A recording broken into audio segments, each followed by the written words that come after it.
2016, it was meant to be a paradise of the future. Today, many call it a ghost city. And in 3 years, I might move here. Stay tuned in a moment. The numbers, the rail link to Singapore, and the 3 conditions that will decide whether I go for it or not. I'm Mr. X, and this is Map of Marvels. Do you enjoy dark stories in cities with secrets? Subscribe, let's dive into Forest City. I mean this seriously. In 3 years, I plan to live here. If the conditions tied to the Special Financial Zone in Forest City and the Johor Singapore Special Economic Zone are met. If the incentives truly kick in, I'll pack my bags. In 15 seconds, I'll explain why you should even consider a place labeled a ghost. The grand vision, artificial islands, glass towers, waterfront boulevards, schools, hotels, malls. Renders from the future. Then came market turbulence, cautious buyers, and a pandemic. From a drone, breathtaking. At street level, quiet storefronts, dark windows at night. The question, a mistake, or just an intermission before Act 2? There isn't a single cause. Market forces, financing, construction pauses, the pandemic. Each piece added a brick to the picture. The internet called a ghost. But this story is still being written. Recent years brought a new chapter.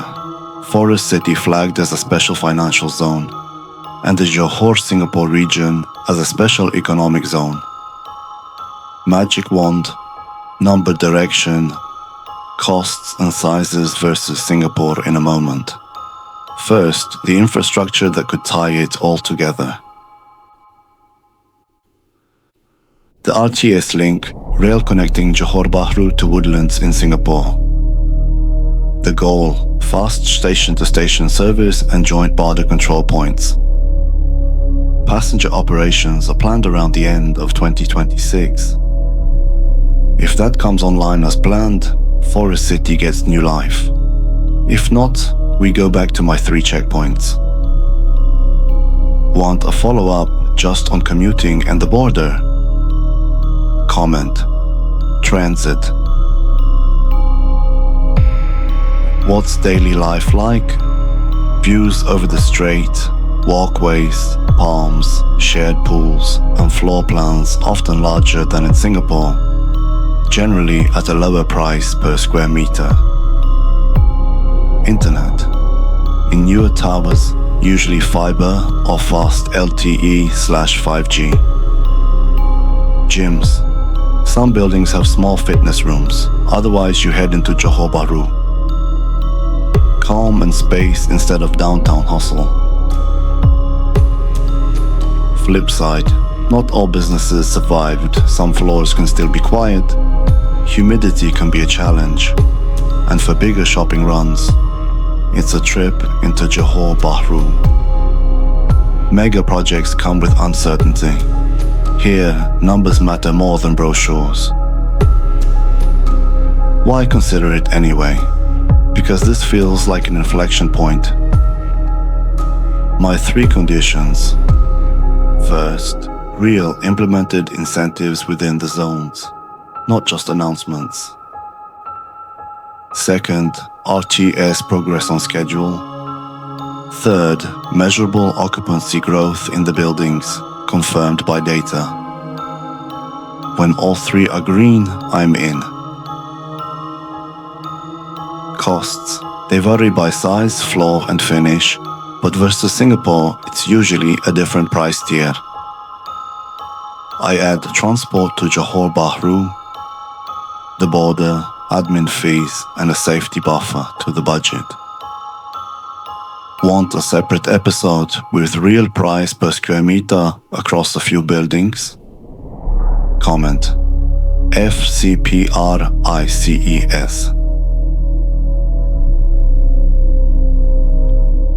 Tropical climate year-round. Warm, very humid, frequent afternoon showers. But dawns and evenings by the water, quiet, lights on the horizon, air with a hint of salt.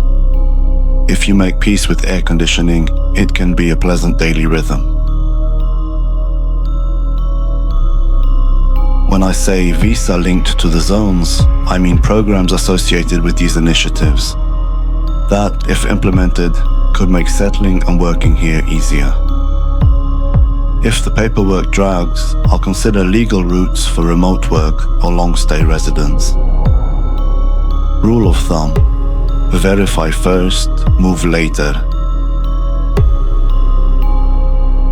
If the zones deliver and the RTS launches on schedule, the move becomes real. What do you think? Reckless or a smart early move? Drop your take and your questions for a live Forest City Q&A. This is Mr. X. Thanks for watching. Subscribe, like, hit the bell. See you soon.